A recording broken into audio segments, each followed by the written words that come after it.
Halo teman-teman, kembali lagi di pelatihan pemrograman KKN PPM UGM 2020.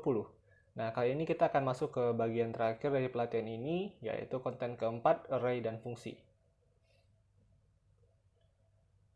Yang pertama yaitu array.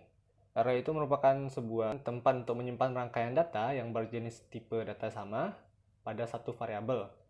Tiap data pada array diidentifikasi menggunakan sebuah indeks atau nilai posisi pada array. Contohnya, di sini ada data nama.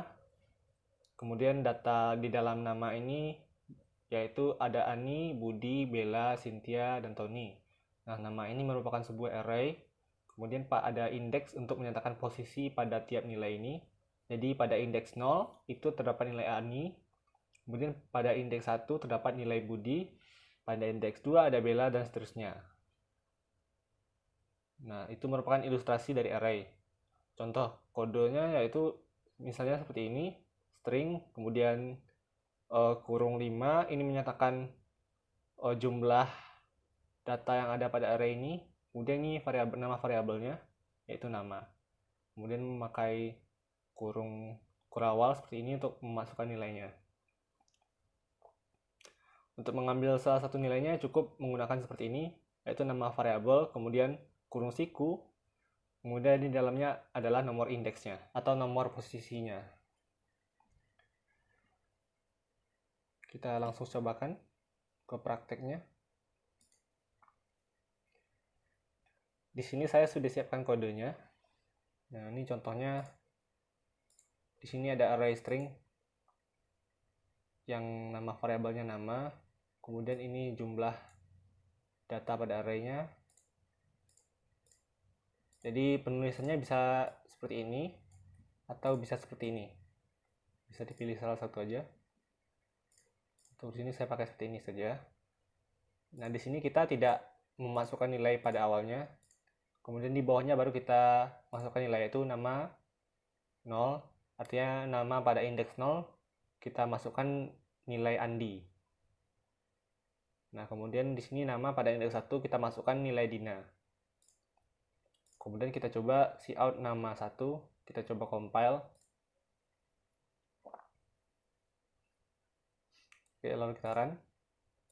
Nah, di sini tampak nilai yang keluar yaitu Dina karena kita men-cout nama pada indeks 1. Jadi setiap array itu dimulai indeksnya dari 0.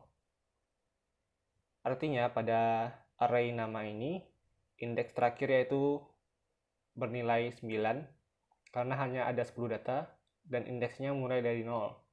Artinya indeks terakhir yaitu 9.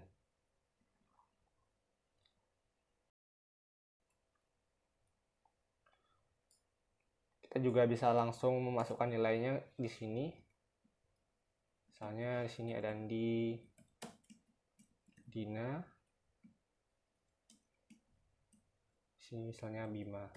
Nah, ini hanya masukkan nilai sampai indeks 0, 1, 2. Artinya cuma sampai indeks 2 yang berisi nilainya. Indeks 3 sampai terakhir itu nilainya 0 karena ini string. Nah, kita coba cout lagi. Compile kemudian run. Nah, ini masih sama hasilnya. Yang keluar adalah Dina karena kita mengakses nama pada indeks 1. Kita coba cout nama pada indeks yang tidak bernilai. Sini ada yang tidak bernilai misalnya 3, 0, 1, 2. Berarti yang 3 sampai berikutnya tidak ada nilainya. Kita coba compile. Kemudian kita run. Nah, ini nilainya tidak ada, 0 alias kosong. Nah, mungkin segitu saja prakteknya. Kita lanjut ke materi. Nah, berikutnya yaitu kita masuk ke fungsi.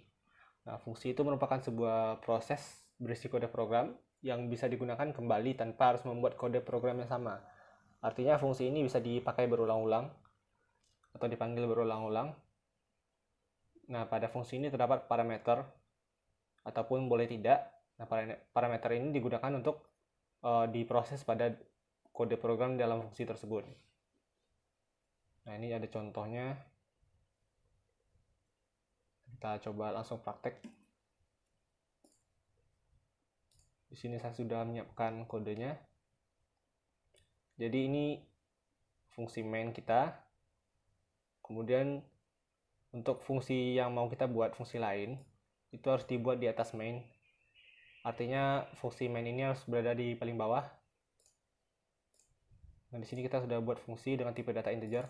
Artinya return atau kembalian data dari fungsi ini adalah bertipe integer. Di sini parameternya ada dua pada fungsi ini. Yang pertama itu integer 61, kemudian integer 62. Kemudian ini kode di dalam fungsinya. Kita menambahkan 61 dan 62 ini. Kemudian memasukkannya ke integer baru. Kemudian kita mengembalikan hasil pertambahannya itu. Nah, pada integer main ini atau fungsi main ini barulah kita panggil fungsi yang kita buat tadi.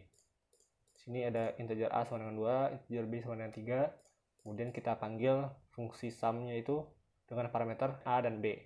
Artinya sum a, b ini menghasilkan a plus b. Artinya di sini harusnya bernilai 5 sum ini. Kita coba compile pengitaran. Nah, di sini sudah terlihat bahwa nilainya adalah 5. Mungkin itu untuk fungsi yang sederhana. Yang selebihnya bisa teman-teman coba sendiri. Kita kembali ke materi. Berikutnya itu fungsi void. Nah, kalau tadi itu fungsi yang mengembalikan suatu nilai atau mereturn suatu nilai, fungsi void ini tidak mereturn nilai apa-apa. Jadi dia hanya memproses kode, kemudian tidak mengembalikan apa-apa. Tanda fungsi ini adalah dengan tipe datanya yaitu void. Artinya tidak ada pengembalian data. Kita coba langsung ke praktek.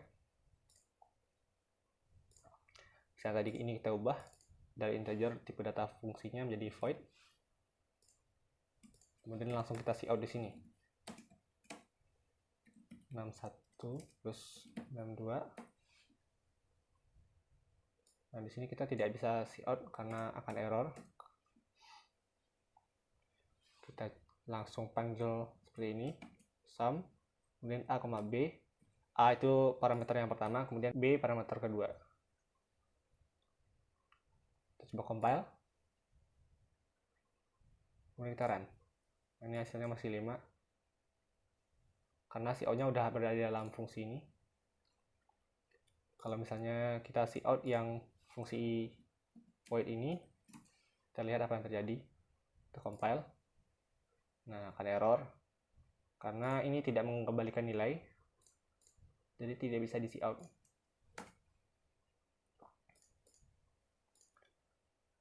Mungkin itu untuk fungsi void.